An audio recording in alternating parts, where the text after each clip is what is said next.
Jain రిఫార్మేడ్ church 11వ వార్షికోత్సవం సందర్భంగా సంఘాన్ని కాస్తూ ఉన్న సేవకునకు, తన కుటుంబానికి, సంఘమైన మీ అందరికీ నా శుభములు తెలియచేస్తూ ఉన్నాను. ఈ ఒక్క పూట ఈ సందేశం మాత్రం వార్షికోత్సవానికి సందర్భించి ఉంటుంది. రాత్రి నుంచి మళ్ళీ 30వ తారీఖు రాత్రి వరకు అపోస్తలుడైన పౌలు తెస్సలోనిక సంఘానికి రాసిన మొదటి పత్రికను ఆధారంగా చేసుకుని కొన్ని సందేశాలు, దాదాపుగా 5 అధ్యాయాలు, నాకున్న కూడికల్లో 5 అధ్యాయాలు ఆధారంగా చేసుకొని ఆ పుస్తకంలో ఉన్న సందేశాన్ని సంపూర్ణంగా సంపాదించుకోవడానికి మనం ప్రయత్నం చేద్దాం. నాకు తెలిసి ఈరోజు రాత్రితో రేపు ఉదయం 2 బైబిల్ స్టడీ టైమ్స్ ఉంటాయి. మళ్ళీ రేపు రాత్రి అంటే 4, తర్వాత ఎల్లుండి మళ్ళీ 2 అంటే 6, తర్వాత మళ్ళీ నైట్ అంటే 7 సందేశాలతో 5 అధ్యాయాల పుస్తకాన్ని చెప్పే ప్రయత్నం చేద్దామని నేను ప్రేరేపించబడతా ఉన్నాను. కారణం, మరి ఆ పుస్తకం ప్రభు యొక్క రాకడ వెలుగులో వ్రాయబడిన పుస్తకం. ప్రభు యొక్క రాకడ వెలుగులో వ్రాయబడిన పుస్తకం. ఈ దినాలలో, ఈ ప్రతికూలమైన పరిస్థితుల మధ్య ఆ పుస్తకం ధ్యానం చేయటం మనకు ప్రయోజనం కలిగిస్తుందేమో అని ఎంచి ఆ పుస్తకంలోంచి ఈరోజు రాత్రి నుంచి చెప్తాను. మరి ముందెందుకు చెప్తున్నారు అంటే, మీరు ఆసక్తి ఉంటే వస్తారు, లేకపోతే రాలేమన్నట్టు ఆగుతారని. ఏమండి, ముందే చెప్పేస్తే గొడవ లేదు కదా అని ముందే చెప్పేశాను. ముందే చెప్పాను అంటే నేను కూడా కట్టుబడి ఇక జిగ్జాగ్ అవ్వకుండా ఒకే పుస్తకం, ఒక థాట్ లైన్ మీకు చెప్పడానికి వీలుంటుంది. నేను తీసుకున్న పరిధి, మీ చుట్టూ వేసిన పరిధిలో మన పుస్తకాన్ని మనందరం కలిసి ఈరోజు రాత్రి నుంచి మళ్ళీ 30వ తారీఖు రాత్రి వరకు దీన్ని మనం ధ్యానం చేస్తాం. మంచిది. యానివర్సరీ సందర్భంగా బైబిల్లోంచి ఒక్క వచనం నేను చదివి చిన్న ప్రార్థనతో నా సందేశాన్ని ముగిస్తాను. మళ్ళీ మనం బల్లను సమీపించాలి. మన ముందు కొంత పని ఉంది కనుక ఈ సమయం కూడా విస్తరించి కాకుండా, అలాగని కొంచెం కాకుండా, ఏమండి, తగు మాత్రం మనం దేవుని వాక్యంతో మన సావాసం కలుగుందాం. మరోసారి వార్షికోత్సవం జరిగించుకుంటున్న మీకు నా హృదయపూర్వకమైన శుభాలు తెలియచేస్తూ, బైబిల్లోంచి అపోస్తలుడైన పౌలు ఎఫెసీయులకు రాసిన పత్రిక 4వ అధ్యాయం 15వ వచనం చదువుదాం. ప్రేమ కలిగి సత్యము చెప్పుచు క్రీస్తు వలె ఉండుటకు మనము అన్ని విషయములలో ఎదుగుదము.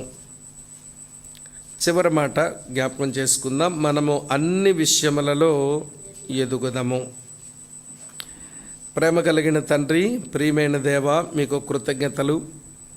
ఈ స్థలములో నీ పని ఎలాగ మీరు ప్రారంభించారో, దీనిని ఎలాగున మీరు కొనసాగించారో, మరి పనిలో ఆరంభం నుంచి నేటి వరకు పాలు పంపులు పొంది పరిచర్య అందించిన మా ప్రియులను మీరు మాకు జ్ఞాపకం చేశారు. మరి నీ సేవకుడు, అలాగనే తమ్ముడు జాన్ బాబు గారు, వారి కుటుంబం ఆలోచించేసి చేసిన పనిని మీరు ఆశీర్వదించారు అని ఇప్పుడు జరుగుతున్న పనిని బట్టి మేము గ్రహిస్తున్నాం. సంఘం నీది. ఈ మనుషులు నీవు రక్తం పెట్టి కొనుక్కున్న నీ ప్రజలు. నీ ప్రజలుగా మేము ఈ స్థలంలో కూర్చున్నప్పుడు ఈ మందిరం నీ మహిమతో నిండగా, నీ మహిమను అనుభవిస్తూ సాగడానికి కావలసిన కృప అనుగ్రహించమని, ఇంకా ముందున్న దినాలకు ఈ సమయాలు మాకు దీవెనకరంగా చేయమని ఈ 3 దినాల వార్షిక కూడికల సందర్భంగా మేము ఒక పుస్తకాన్ని మేము అధ్యయనం చేసి నీ సందేశాన్ని, నీ హృదయాన్ని మేము తీసుకోవడానికి సహాయం చేయమని, ఈ ఉదయకాలపు ఈ సందేశం పొందిన తర్వాత నీ బల్లను మేము సమీపించాలి, మమ్మలను ఆయుత్తపరచండి. యేసుక్రీస్తు ప్రభు నామంలోనే స్తోత్రాలు చెల్లించి అడిగి వేడుకొని ప్రార్థిస్తున్నాము తండ్రి. Amen, amen. ప్రియులారా, వార్షికోత్సవం అది ఏదైనా కావచ్చు. అది మందిర వార్షికోత్సవమా, పరిచర్య వార్షికోత్సవమా, లేక మిగిలిన మన సందర్భాలలో వార్షికోత్సవాల, ఏదైనా కానీ యానివర్సరీ జరిగినప్పుడు మనం చేయవలసిన ఒక 3 పనులు ఉంటాయి. ఈ 3 రోజులు ఆ పనులు మన మనసుల్లో మెదలనిద్దాం. అందులో మొదటి పని ఏంటంటే, మరి తమ్ముడు ఆ ఫ్లయర్లో వేసినట్లుగా ఇంతవరకు యెహోవా మనకు సహాయము చేశాను గనుక దేవునికి ఎబెనెజర్ అని పేరు పెడదాం అన్నాడు సమూయేలు. కనుక ఈ 11 సంవత్సరాలు ఈ పరిచర్యకు దేవుడు ఎబెనెజర్ అయినందుకు, మరి ఇప్పుడే మనం విన్నాం ఎన్ని ప్రతికూలమైన పరిస్థితులు వచ్చాయో, కానీ ఈ పరిచర్యకు ఆయన సహాయకుడు అయినందుకు ఆయన్ని ఆరాధించాలి. ఎబెనెజర్ని ఆరాధించడం మనకు చేత కావాలి. ఈ యానివర్సరీ మీటింగ్స్లో ఒకటి. రెండో సంగతి, ఈ రోజున ఈ మందిరం, ఈ కుటుంబం, మీరు ఏమై ఉన్నారో అది కేవలం ఆయన కృపచేతన అయి ఉంటారు. ఇంక వేరే కారణం ఉందా?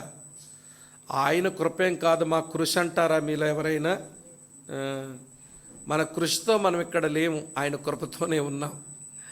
కాబట్టి ఆయన కృపను అర్థం చేసుకుని మన కృతజ్ఞతలు చెల్లించాలి. నెక్స్ట్ వర్క్ ఏంటనంటే థ్యాంక్స్ గివింగ్, కృతజ్ఞతలు చెల్లించాలి. ఎబెనెజర్ అయిన ప్రభువుని వర్షిప్ చేస్తూ, ఆరాధిస్తూ, కృప చూపిన దేవునికి మనం ఈ స్థలములో కృతజ్ఞతాస్తుతులు చెల్లిస్తూ, మన ముందు ఒక భవిష్యత్తును ఆయన ఉంచే దేవుడు. ఇర్మియా 29:11 అంటాడు కదా, మీ కొరకు నేను రాగల దినములలో మీ కొరకు నేను ఉద్దేశించిన సంగతులు అవి సమాధానకరమైనవే కానీ హానికరమైనవి కావు. ఆ మాటలు చెప్పినప్పుడు 70 సంవత్సరాల చెరంది ముందు. తెలుసా మీకు ఆ సంగతి? ఇర్మియా 29:11 ఇర్మియా చెప్పేపాటికి 70 సంవత్సరాల చెర వాళ్ళ ముందుంది. కానీ చెర కూడా అది సమాధానకరమైనదే, అది మేలు మీకు. కాబట్టి మీరు దెబ్బలాట్లు పెట్టుకోకుండా, ఎవరిని సంప్రదించకుండా, మరి నెబుకద్నెజరు తీసుకుని పోతే పొండి ఈ 70 సంవత్సరాలు బయటికి, అది సమాధానమే. కానీ మీరు ఐగుప్తును ఆశ్రయించి, సిరియాను ఆశ్రయించి మరి ఎక్కువ కీడు తెచ్చుకోకండి అని ఇర్మియా చెప్పినా కానీ వాళ్ళకి బుద్ధి రాలా. కానీ దేవుడు అన్నాడు, ఈ 70 సంవత్సరాలు మీరు బయట ఉండడం అది మీకు మేలు, తర్వాత ఇక్కడ తీసుకుని వస్తాను, అది ఇంకా ప్రయోజనం అన్నాడు. కనుక భవిష్యత్తులో మన కొరకు కూడా దేవుడు ఒక సమాధానకరమైన, హాని కలిగించని ఉద్దేశాలు కలిగి ఉంటాడు. దాని కొరకు ప్రార్థన చేసుకొని కమింగ్ ఇయర్కి అప్పగించుకోవాలి. మా అర్థంతో నేను చెప్పే మాట, ఎబెనెజర్ని ఏం చేద్దాం? ఆరాధిద్దాం. కృప చూపిన దేవునికి ఏం చేద్దాం? కృతజ్ఞతలు చెల్లిద్దాం. మన భవిష్యత్తు మీద లక్ష్యం ఉంచిన దేవునికి ఏం చేద్దాం? ప్రార్థించి అప్పగించుకుందాం. ఇక్కడ వర్షిప్, థ్యాంక్స్ గివింగ్, ప్రేయర్, ఈ 3 పనులు చేస్తేనే మనం యానివర్సరీ బాగా చేసుకున్నట్టు లెక్క.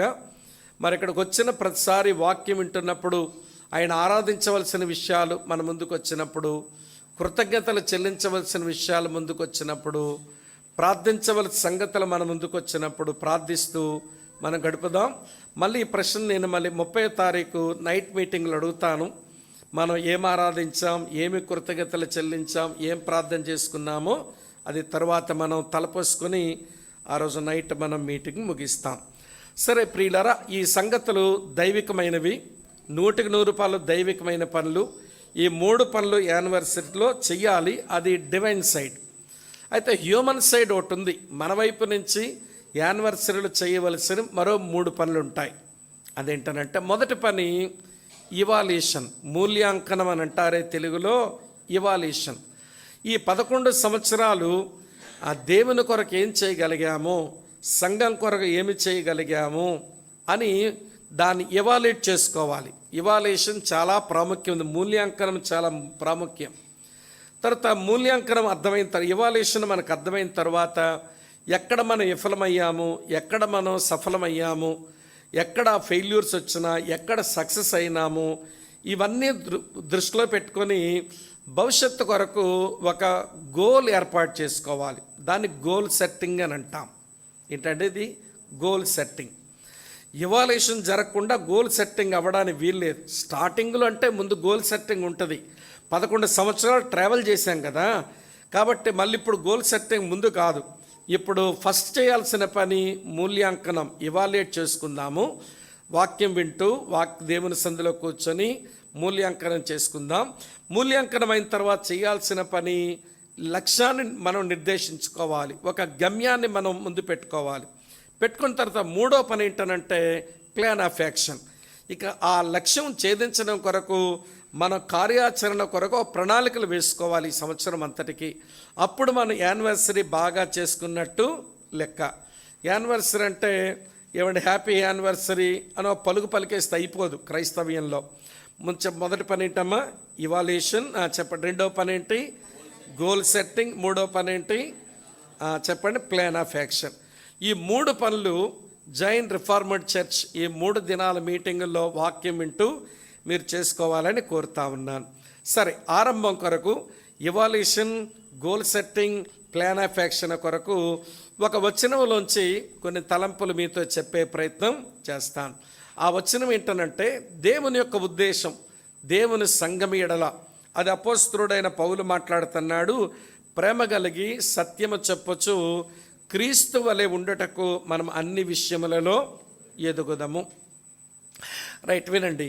ఇప్పుడు ఎంతవరకు ఎదిగాము అనేది చూసుకోవడం ఇవాల్యుయేషన్ అయితే, ఇప్పుడు మనం పెట్టుకోవలసిన లక్ష్యం ఇదివరకు ఉంది, ఆ లక్ష్యం ఉండాలి. ఇప్పుడు కూడా ఉండాల్సిన లక్ష్యం ఏంటనంటే క్రీస్తు వలె ఉండటం.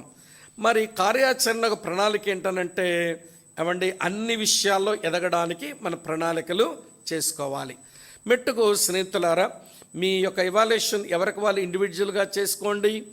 తర్వాత ఈ గోల్ అందరిది ఒకటై ఉండాలి, మనమంతా క్రీస్తు వలె ఉండాలి, అంతే. అసలు క్రీస్తు వలె ఉండటం అనే ఈ లక్ష్యం మన దగ్గర స్టార్ట్ అయింది కాదు, ఇది దేవుని మనసులోనే ఆరంభమైన లక్ష్యం అన్నమాట. చూపించమంటారా? తండ్రి అయిన దేవుడు నీ విషయంలో ఒక గోల్ పెట్టుకున్నాడు, నా విషయంలో గోల్ పెట్టుకున్నాడు. ఖమ్మంలో ఉన్న ఈ చర్చలో ఉన్న అందరి విషయంలో దేవుడు ఒక లక్ష్యం పెట్టుకున్నాడు. చదవండి ఈ వచనం, రోమాపత్రిక 8వ అధ్యాయం 29వ వచనం. రోమాపత్రిక 8వ అధ్యాయం 29వ వచనం. ఎందుకనగా తన కుమారుడు అనేక సహోదరులలో జ్యేష్ఠుడగునట్లు దేవుడు ఎవరిని ముందు ఎరిగనో వారు తన కుమారునితో సారూప్యము గలవారొకటకు వారు ముందుగా నిర్ణయించెను. మరియు ఎవరిని ముందుగా నిర్ణయించినాడో వారిని పిలిచినాడు, ఎవరిని పిలిచాడో వారిని నీతిమంతులుగా తీర్చాడు, ఎవరిని నీతిమంతులుగా తీర్చాడో వారిని మహిమపరిచాడు. అందులో మొదటి మాట చూడండి, తన కుమారునితో సారూప్యము గలవారు. ఒకటి అండర్లైన్ చేయండి. అది మనందరి ఎడలా ఉన్నటువంటి దేవుని యొక్క యూనివర్సల్ ఏమంటే కామన్ వినండి పర్పస్. అది మనందరి విషయంలో దేవుడు కలిగిన సంకల్పం. అది సార్వత్రికంగా, వ్యక్తిగతంగా, సంఘంగా దేవుడు కలిగిన లక్ష్యం ఏంటనంటే మనమంతా తన కుమారుడైన యేసుక్రీస్తు యొక్క సారూప్యములోనికి రావాలట. అంతే, క్రీస్తు వలె ఉండుటన్న ఆలోచన ఇది మన దగ్గరది కాదు. ఎక్కడుంది? తండ్రి అయిన దేవుని యొద్దనే ఉంది. కుమారుడైన యేసుక్రీస్తు కూడా నీ ఎడల ఒక లక్ష్యం ఉంది. అది చూడండి, చూపిస్తాను. ఎఫెసీ 4వ అధ్యాయం 11వ వచనంలో ఉంటుంది. ఎఫెస్ ప్రతి రిఫరెన్స్ రాసుకోండి, ఐడియా కూడా పక్కన రాసుకోండి. 4:11 మనమందరము విశ్వాస విషయములోను దేవుని కుమారుని గూర్చిన జ్ఞాన విషయములోను ఏకత్వం పొంది సంపూర్ణ పురుషుల మగ వరకు, అనగా క్రీస్తునకు కలిగిన సంపూర్ణతకు సమానమైన సంపూర్ణత కలవారమగు వరకు ఆయన ఎలాగ నియమించారు. ఈ మాట అండర్లైన్ చేయండి. ఈ మాట ఏంటనంటే క్రీస్తునకు కలిగిన సంపూర్ణతకు సమానమైన సంపూర్ణత కలవారమగు వరకు. అది కుమారుని యొక్క లక్ష్యం. నీ ఎడల కుమారుడైన దేవుడు పెట్టుకున్న లక్ష్యం అదే. తండ్రి లక్ష్యం తన కుమారుని సారూప్యంలోకి నువ్వు రావాలని, కుమారుడైన యేసుక్రీస్తు ఒక లక్ష్యం ఆయన కలిగిన సంపూర్ణతకు సమానమైన సంపూర్ణత గలవారం కావాలని. మరి పరిశుద్ధాత్మ దేవుడికి ఏం లక్ష్యం లేదా? ఆయన గురి గమ్యం లేకుండా పనులు చేసుకుంటే పోతాడా? లేదు. లేఖనాల్లో ఆయన లక్ష్యం కూడా రాసింది. చూపిస్తాను చూడండి, చదవండి. ఆ వచనం 2 కొరింథీ 3:18 ఉంటుంది. ఈ 3 వచనాలు మన ఎడల దేవునికున్న లక్ష్యం కాబట్టి, ఆ దేవునిలో ఉన్న 3 వ్యక్తులు త్రిత్వంకున్న లక్ష్యం కాబట్టి, ఈ 3 వచనాలు ఎప్పుడు అడిగినా చెప్పగలిగినట్లుగా జ్ఞాపకం పెట్టుకోవాలి. 2 కొరింథీ 3:18 చూస్తారా ఏమి రాసిందో? మనమందరమును ముసుగులేని ముఖముతో ప్రభు యొక్క మహిమను ప్రతిఫలింప చేయొచ్చు, మహిమ నుంచి అధిక మహిమను పొందొచ్చు, ప్రభువు ఆత్మచేత ఆ పోలికగానే ఈ మాట అంటలించండి. ప్రభువు ఆత్మచేత ఆ పోలికగానే మార్చబడుచున్నాము. పరిశుద్ధాత్మ దేవుని లక్ష్యం ఏంటనంటే నీవు ప్రభు అయిన యేసుక్రీస్తు వారి యొక్క పోలికలోనికి మార్చబడాలి. తండ్రి లక్ష్యం కుమారుని స్వారూప్యంలోకి రావాలి. కుమారుని లక్ష్యం తన సంపూర్ణతలోనికి రావాలి. పరిశుద్ధాత్మ దేవుని లక్ష్యం యేసయ్య పోలికలోనికి రావాలి. మెట్టుకు ఇవన్నీ కలిపితే క్రీస్తు వలె ఉండడం అన్నమాట. అందుకంటాడు, మీరు క్రీస్తు వలె ఉండుటకు అన్ని విషయములలో మీరు ఎదగండి. అర్థమైందో వ్యర్థమైందో? క్రీస్తు వలె ఉండుటకు అన్ని విషయాలలో ఎదగండి. ఎదుగుదల గురించి ఒక 2-3 మాటలు చెప్తాను. బ్రెయినర్ నోట్ చేయండి. ఎదుగుదల గురించి ఒక 4 మాటలు చెప్తాను. ఏమండి? Growth always depends upon life. ఎదుగుదల ఎప్పుడు జీవం మీద ఆధారపడి ఉంటుంది. అర్థమవుతుందా? ఎదుగుదల ఎప్పుడు దేని మీద ఆధారపడి ఉంటుంది? జీవం మీద ఆధారపడి ఉంటుంది. జీవము లేని ఈ టేబుల్ ఎదగదు, ఎప్పుడు చూసినా ఇలానే ఉంటుంది. జీవం ఉన్నటువంటి బయట ఉన్న చిన్న చెట్టు ఎప్పుడు ఒకేలా ఉండదు. నిన్న లేని తొడుగేదో ఈరోజు ఉంటుంది, నిన్న లేని ఆకేదో ఈరోజు వచ్చేస్తుంది, నిన్న లేని మొగ్గేదో ఈరోజు కనబడుతుంది, నిన్న లేని పువ్వేదో ఈరోజు కనబడుతుంది. డే బై డే ఏం జరుగుతుందనంటే ఏదో ఒక న్యూనెస్ వస్తుంది. ఎందుకనంటే అక్కడేముంది? జీవం ఉంది. ఈ వుడెన్ టేబుల్కి ఏమి లేదు? జీవము లేదు. జీవము లేనిది అభివృద్ధి చెందదు, జీవమున్నది ఖచ్చితంగా అభివృద్ధి చెందవలసిందే. అందుకని అభివృద్ధి జీవం మీద ఆధారపడి ఉంటుంది. జీవమున్న ప్రతిదీ అభివృద్ధి చెందుతూ ఉంటుంది. అక్కా చెల్లి తమ్ముడన్న వినండి, మనమంతా జీవం ఉన్నటువంటి దేవుని పిల్లలం కదూ. 1 యోహాను పత్రిక 5వ అధ్యాయం 12వ వచనంలో ఉంటుంది, దేవుని కుమారుని అంగీకరించువాడు జీవము గలవాడే, దేవుని కుమారుని అంగీకరింపనివాడు జీవము లేనివాడే. ఆ మాట యోహాను చెప్పాడు, కానీ యేసుప్రభు వారు ముందుగానే చెప్పారు. యోహాను సువార్త 5:24లో నా మాట విని నన్ను పంపిన వాని యందు విశ్వాసం ఉంచువాడు, చెప్పండి, ఏం కలిగిన వాడు? నిత్య జీవం కలిగినటువంటి వాడు. వాడు మరణములో నుంచి జీవములోనికి ఏమైనాడు? దాటి ఉన్నాడు. ఇలా ఎన్నైనా చెప్పొచ్చు. మెట్టుకు ప్రభువునందు విశ్వాసం ఉంచి రక్షించబడిన దేవుని పిల్లల సంఘం అది జీవమున్నది. జీవమున్న సంఘములో మార్పులు సంభవిస్తూ ఉండాలి. జీవమున్నటువంటి సంఘములో న్యూనెస్ వస్తూ ఉండాలి. అందుకనే క్రైస్తవ మార్గాన్ని ఏమంటామంటే న్యూ అండ్ లివింగ్ వే అన్నారు. క్రైస్తవ మార్గం అంటే ఏంటి? మీ మార్గం అంటే మార్గమే. ఆ మార్గం ఏదో చెప్పరా బాబు అంటే మార్గమే అంటాడు. అసలు క్రైస్తవ మార్గం ఏంటనంటే న్యూ అండ్ లివింగ్ వే. ఇది నూతనమైన జీవము కలిగిన మార్గం. నేను చెప్పలే, మళ్ళీ నా సొంత మాట కాదు. హెబ్రీ పత్రిక 10:19లో హెబ్రీ గ్రంథకారు చెప్పాడు, యేసుక్రీస్తు ప్రతిష్ఠించిన మార్గమున నూతనమైనది జీవము గలది అనే మార్గం అండి ఇది. వినండి అక్కలు చెల్లాయిలు తమ్ముళ్ళు, వినండి. ఈ మధ్య క్రైస్తవులను చూస్తున్నప్పుడు ఏమంటే వాళ్ళు రెన్యూ అవ్వడం, న్యూనెస్లోకి రావడం, రెన్యూ అవ్వడం ఎప్పుడు ఆపేసుకుంటున్నారు. మేము మారమండి, మేము ఎప్పుడు ఇలానే ఉంటామండి, మా పరిస్థితి ఇంతేనండి అంటారు. అంటే అట్లా ఎలా ఉండిపోగలుగుతున్నారు మీరు? జీవము లేదా? జీవం లేకపోతే మీరు మారరు. జీవం లేకపోతే మీరేమి మార్పులు మీ దగ్గర ఉండవు. జీవం లేకపోతే మీరు చేంజెస్కి ఇష్టపడరు. జీవమన్న వారైతే ఖచ్చితంగా న్యూనెస్కి మీరు ఇష్టపడాలి కదా. ఈనాటి క్రైస్తవ్యాన్ని చూస్తున్నాను, మీరు కూడా అబ్జర్వ్ చేసే ఉంటారు. రెన్యూ అవ్వడం ఎప్పుడు ఆపేస్తున్నారు? సిలువ అనేది వాళ్ళ బతుకులను తీసి పక్కన పడేస్తున్నారు. ఈ రెండు ఇప్పుడు క్రైస్తవ్యాన్ని పట్టిన ప్రమాదాలు. అర్థమవుతుంది నేను చెప్పే మాట. రెన్యూ అవ్వడం అనేది మానేశారు. వారి మనసు నూతనపరచబడడం ఆపేసుకుంటున్నారు. రూపాంతరం చెందడం ఆగిపోయింది వాళ్ళ జీవితాల్లో. రెండవది, సిలువను వారి జీవితంలో తీసి పక్కన పెట్టేశారండి. సేవలో ఎలాగో తీసి పెట్టేశారు కొంతమంది పెద్ద పెద్ద అయ్యగారులు, వాళ్ళ పక్కన పెట్టండి. కానీ క్రైస్తవులం అనుదినము మన సిలువను ఎత్తుకుని ప్రభువుని వెంబడించమని ప్రభువు చెబితే సిలువను కూడా తీసి పక్కన పెట్టేశారండి జీవితంలోంచి. అర్థమవుతుంది నేను చెప్పే మాట. కనుక మన జీవమన్న క్రైస్తవులం. అర్థమవుతుందండి. కనుక మనం తప్పనిసరిగా అభివృద్ధి చెందవలసింది. అభివృద్ధి, ఎదుగుదల అనేది జీవం మీద ఆధారపడి ఉంటుంది. కనుక మనం ఎదగాలి అంటే జీవం ఉన్న వారం మనం ఎదగాల్సిందే. అందుకే రెండో మాట చెప్తాను వినండి. గ్రోత్ గురించి మాట్లాడవలసి వస్తే growth is necessity, not optional. అంటే అభివృద్ధి అనేది ఐచ్ఛికం కాదు, అది అత్యవసరం. ఐచ్ఛికం అంటే ఆప్షనల్, ఎదిగితే ఎదుగుతాను లేదంటే లేదండి అనేది కాదు ఎదుగుదల. ఐచ్ఛికం కాదు, ఆప్షనల్ కాదు, ఇది నెసెసిటీ, ఇది నీడ్ ఉంది, నువ్వు ఎదిగి తీరవలసిందే. ఇది రెండో మాట. మూడో మాట చెప్తాను వినండి. ఎదుగుదల గురించి, అభివృద్ధి గురించి మరో మాట ఏంటనంటే growth is always gradual, not instant. అభివృద్ధి అనేది ఎప్పుడు క్రమేపీ జరిగేదే కానీ అకస్మాత్తుగా జరిగిపోయేది కాదు. మనకేమి బలహీనత అంటే ఒక్కసారి అభివృద్ధి చెందిపోవాలనుకుంటాం, కుదరదండి. ఈ బైబిల్ దేవుడు అంతకంతకు అభివృద్ధి పరిచేవాడు. ఆమె అర్థమవుతుందా? దావీదు వృద్ధి చెందాడు, ఒక రాత్రిలోనే వృద్ధి చెందాడంటారా? 2 సమూయేలు 5:10 రాసి ఉంటుంది.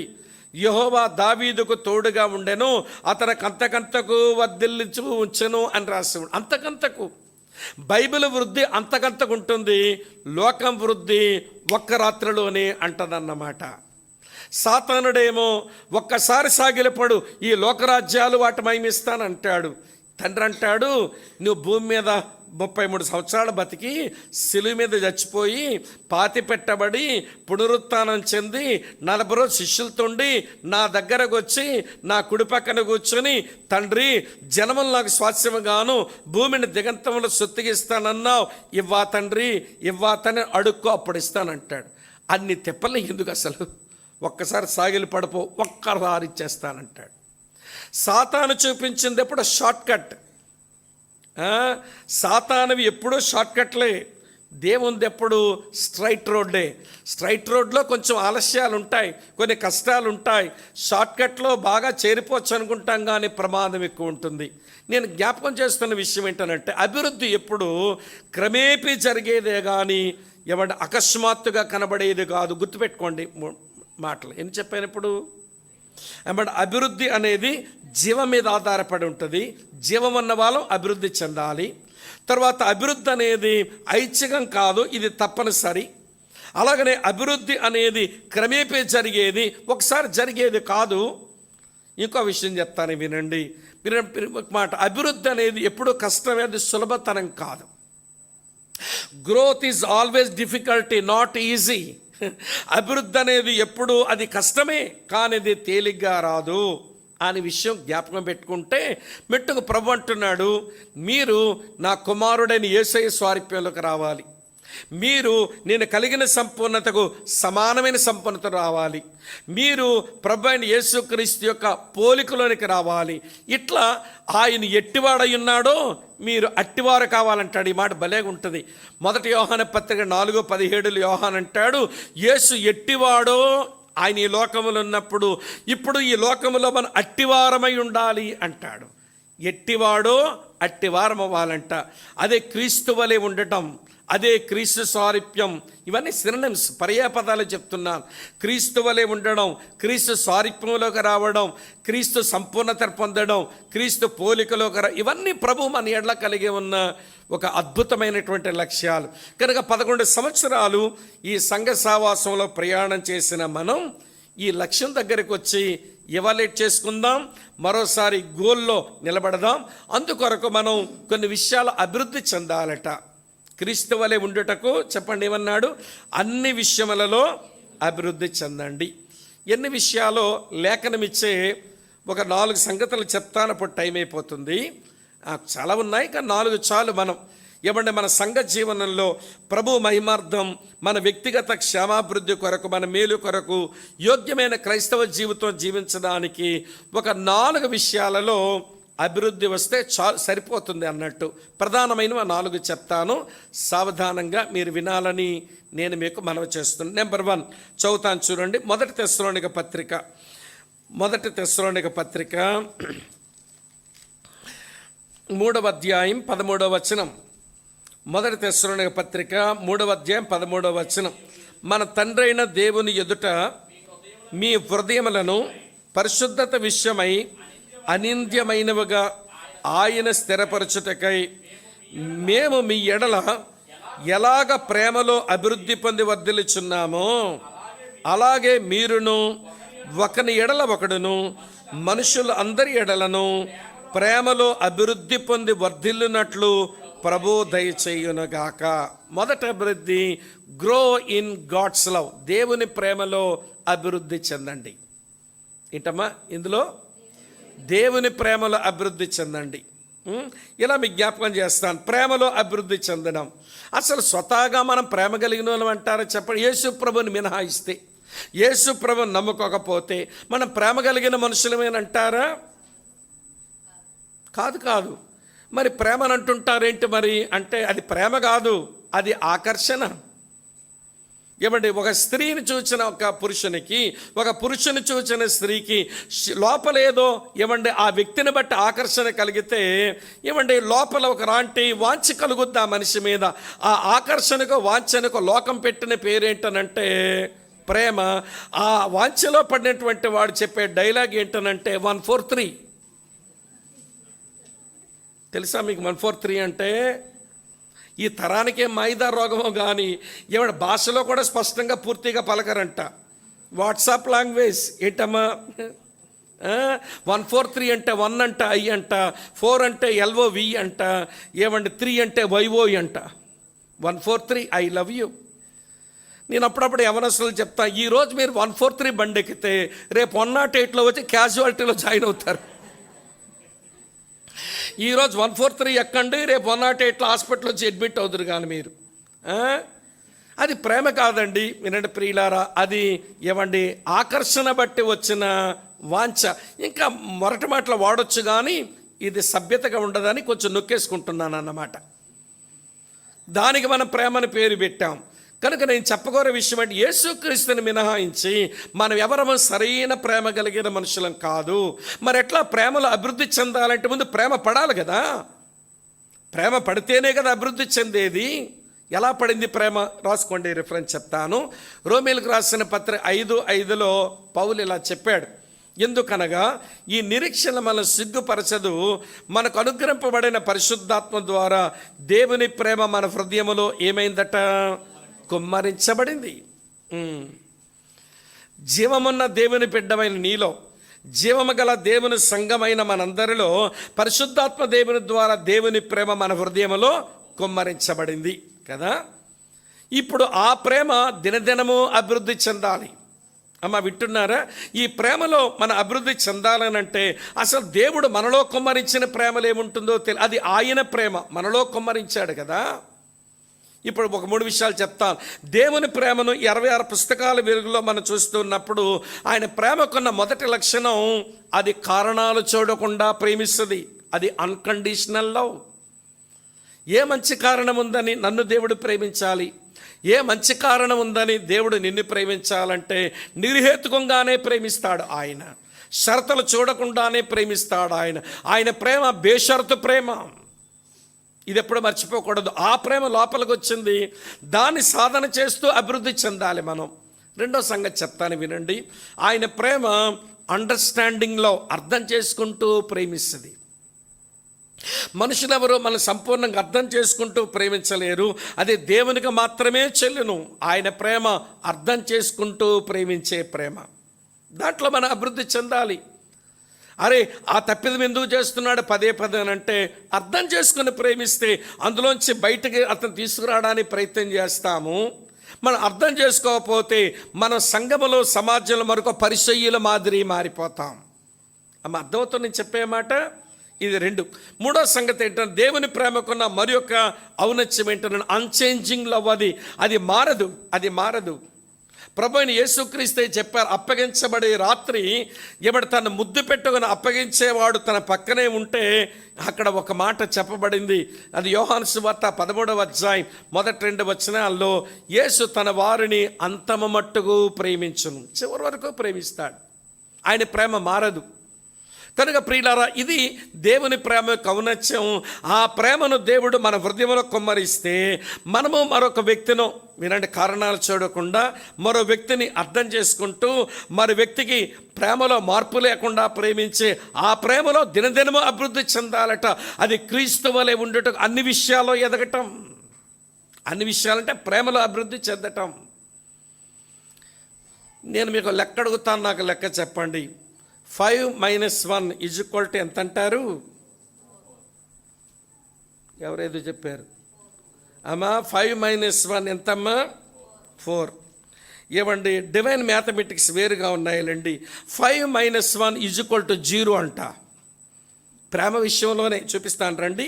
1 కొరింథీ పత్రిక 13వ అధ్యాయంలో, 1 కొరింథీ పత్రిక 13వ అధ్యాయంలో చదువుతాను చూడండి. మనుషుల భాషలతోనూ దేవదూత భాషలతో మాట్లాడినను ఒకటి కదా. తర్వాత 2వ వచనంలో, ప్రవచించు కృపావరము కలిగే మర్మములన్నీ జ్ఞానమెంత ఎరిగిన వాడనైనను, ఇది 2. కొండలను పెగలించగలిగిన పరిపూర్ణ విశ్వాసము గలవాడనైనను, ఇది 3. తర్వాత అమ్మ వింటున్నారా, బేదల పోషణ కొరకు నా ఆస్తంతా ఇచ్చినను, ఇది 4. కాల్చివేయబొట్టకు నా శరీరం అప్పగించినను, ఇది 5. ఈ 5లో ఇప్పటికే 2 సార్లు రాసింది. అదేంటనంటే, ప్రేమ లేని వాడనైతే, మరోసారి రాసింది మళ్ళీ 2వ వచనం అడుగున ప్రేమ లేని వాడనైతే, మళ్ళీ ఏమంటే 3వ వచనం అడుగును రాసింది చూడండి, ప్రేమ లేని వాడనైతే. కనబడిందా 3 సార్లు? అమ్మ కనబడిందా? చూడండి, ఆ 1వ వచనంలోనే 2వ లైన్లో ప్రేమ లేని వాడనైతే అని ఉంది. తర్వాత 2వ వచనం ఏమండి, ఆ చివరి లైన్లో ప్రేమ లేని వాడనైతే అని రాస్తుంది. మళ్ళీ 3వ వచనం చివరి లైన్లో ప్రేమ లేని వాడనైతే అని రాస్తుంది. ఇప్పుడు నా దగ్గర 5 ఉండొచ్చు. ఏంటి 5? నేను భాషలు మాట్లాడినాను, అలాగని ఏదో భాషలు ఉన్నాయని కాదు అక్కడ అర్థం. ఆయన ఏమంటే కౌంటర్ అటాక్ చేస్తున్న మాటది. దాన్ని తీసుకొచ్చి భాషలు మాట్లాడే ప్రక్రియకు తలుపు తెరిచే పని చేయకండి. వినండి ప్రియులారా, భాషలు మాట్లాడగలిగిన, లేక మర్మాలన్నీ ఎరిగిన జ్ఞానమంతా ఉన్నా, లేక కొండలను పెగల్చగలిగిన విశ్వాసం కలిగిన వాడినైనా, నేను మంచి సోషల్ వర్కర్ని, పేదలకు నా ఆస్తి అంతా ఇచ్చేసిన తర్వాత నా శరీరం అప్పగించి కాలిపోయి అసాక్షినైపోయేటంత సమర్పణ ఉన్న ఈ 5 మైనస్ ప్రేమ = చెప్పండి ఇప్పుడు 0. మనం 5 - 1 = 4 అన్నాం. దేవుడు అన్నాడు ఈ 5 - 1 = 0 అంటున్నాడు. కనుక వినండి ప్రియులారా, మనకు తెలుసు క్రైస్తవ జీవిత పునాదులే ప్రేమని, దాని యొక్క కొనసాగింపు ప్రేమని. కనుక ప్రేమలో మన అభివృద్ధి చెందాలది దేవుని ప్రేమ అనే విషయం అర్థం చేసుకున్నప్పుడు ఇప్పుడు చెప్తాను వినండి ప్రియులారా. ఇప్పుడు ఆ ప్రేమలో అభివృద్ధి చెందిన వారు 3 యాంగిల్స్లో డెవలప్మెంట్ కనబడాలి. 3 కోణాలలో వీరు అభివృద్ధి కనపరచాలి. ఈ 3 కోణాల అభివృద్ధి కనపరచాలి. ఒకటి అమ్మ వింటున్నారా, దైవిక కోణం, దేవుని ఎడల ప్రేమ. దేవుని ఎడల ప్రేమలో అభివృద్ధి చెందాలి. అమ్మ ఆలకిస్తున్నారా ఈ మాట? దేవుని ఎడల ప్రేమలో అభివృద్ధి చెందడం. నేను చాలాసార్లు ఖమ్మంలో ఈ మందిరంలో చెప్పాను, దేవుని ఎడల ప్రేమ ఉంటే, దేవుని ఎడల ఉన్న ప్రేమ ఆయన కోరుకున్నట్లుగా మన ప్రవర్తనలో మార్పు తీసుకొచ్చేయాలి. ప్రేమించిన వ్యక్తి కొరకు ప్రేమించేవాడు తన ప్రవర్తనలో మార్పులు తెచ్చుకుంటాడు. ఆమె అర్థమవుతున్నదా? రెండో సంగతి ఏంటనంటే, ప్రేమించే వ్యక్తి గురించి ప్రేమించినటువంటి వాడు సాహసం చేయాలి. ఈ రెండు మాటలు గుర్తుపెట్టుకోండి, character changing and risk bearing. ప్రేమించే వ్యక్తి కొరకు ప్రవర్తన మార్చుకోవడం, వింటున్నారా లేదా? ప్రేమించే వ్యక్తి కొరకు సాహసాలు చేయటం. ఇలస్ట్రేట్ చేస్తాను వినండి, ఇలా ఉదాహరిస్తాను వినండి. యెహోషువ గ్రంథం 2వ అధ్యాయంలో మీరు 11వ వచనం నుంచి రాహాబు అనే వేశ్య యొక్క ఇవడి జీవితంలో కొన్ని అనుభవాలు చూస్తాం. ఇలా చెప్తాను వినండి. రాహాబు వేశ్య ఇలాగంటుంది వేగుల వారితో, మీ దేవుడు పైన ఆకాశమందును క్రింద భూమి మీదను దేవుడే. మీ దేవుడు ఈ దేశం నీకు ఇవ్వబోతున్నాడని నేను ఎరుగుదును.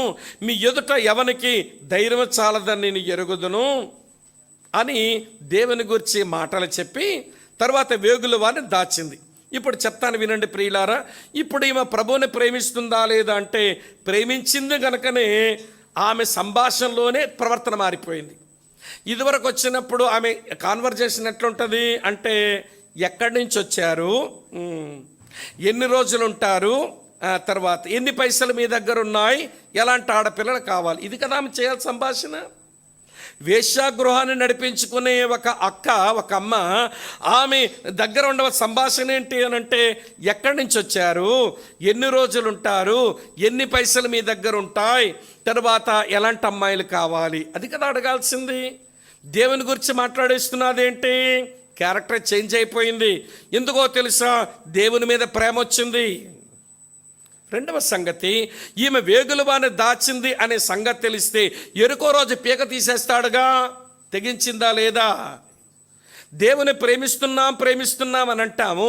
ప్రేమించిన ప్రభువు కొరకు ప్రవర్తన మార్చుకోకపోతేమి, ప్రేమించే ప్రభువు కొరకు తెగించకపోతేమి, మరి ప్రేమిస్తున్నామన్నమాట ఇలా నిజం ఎక్కడుంది చెప్పండి?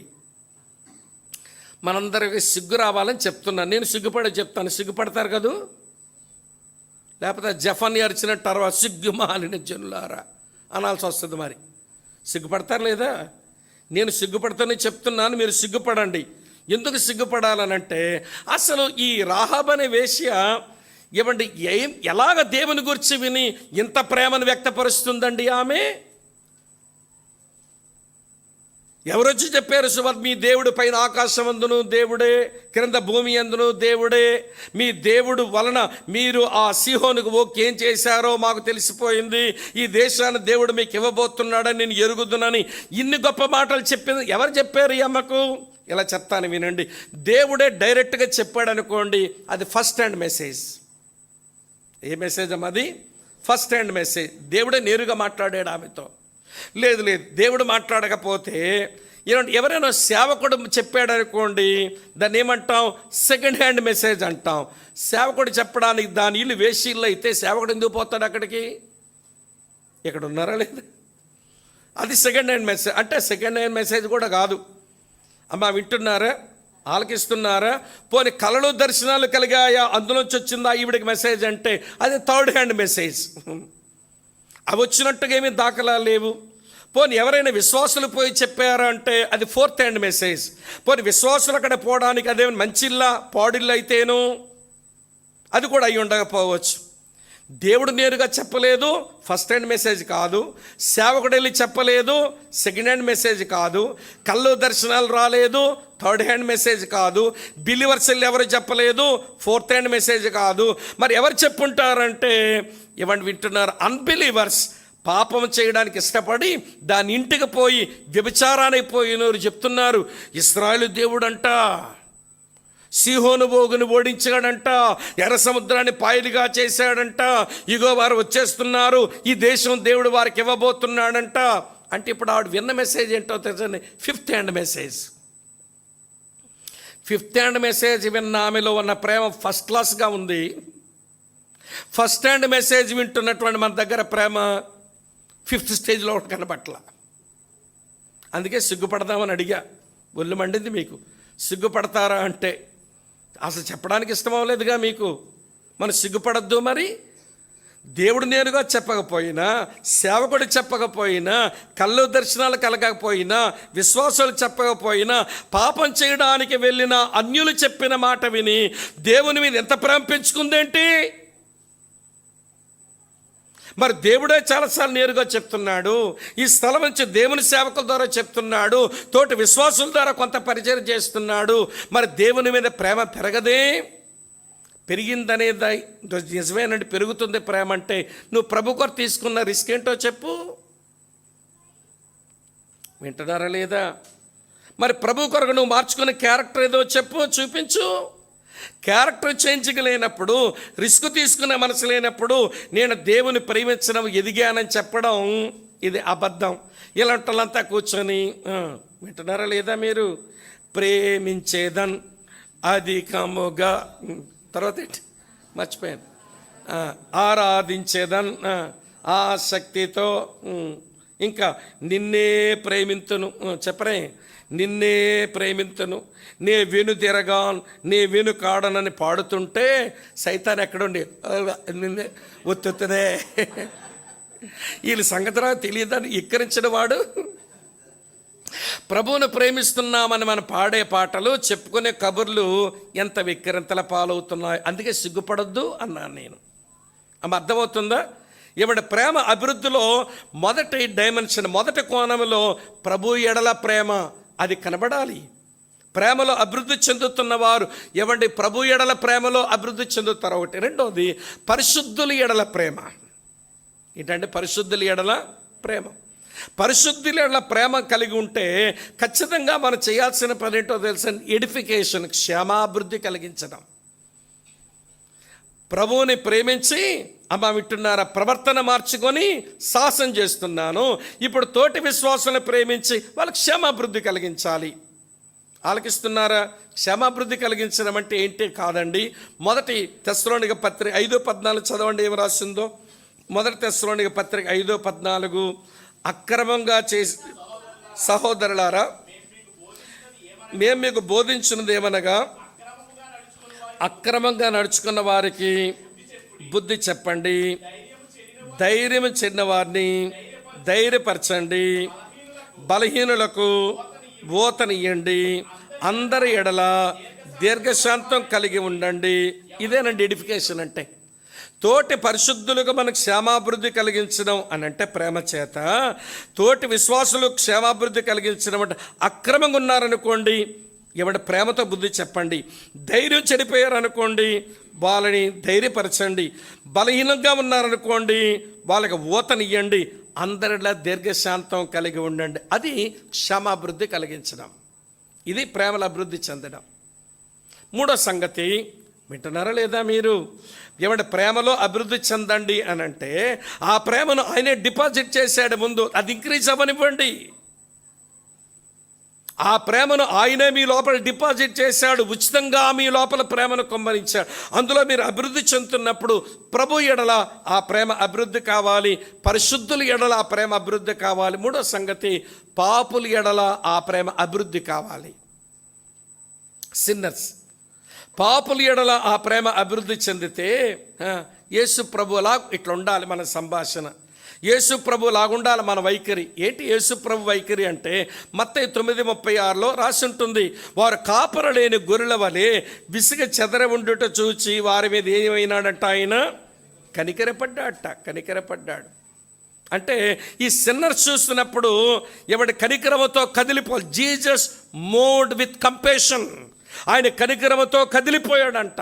అది రావాలి మరి పాపుల ఎడల ప్రేమ ఉంటే. తర్వాత యెరూషలేములో ఉన్నవారు, వారి మీద గొప్ప దేవుని శిక్ష రాబోతుంది, ఉగ్రత రాబోతుంది. వారిని చూసి యెరూషలేమని ఆయన చేసిన పని ఏంటనంటే కనికరపడ్డం లోపల ఇప్పుడు కన్నీరు కారుస్తున్నాడు,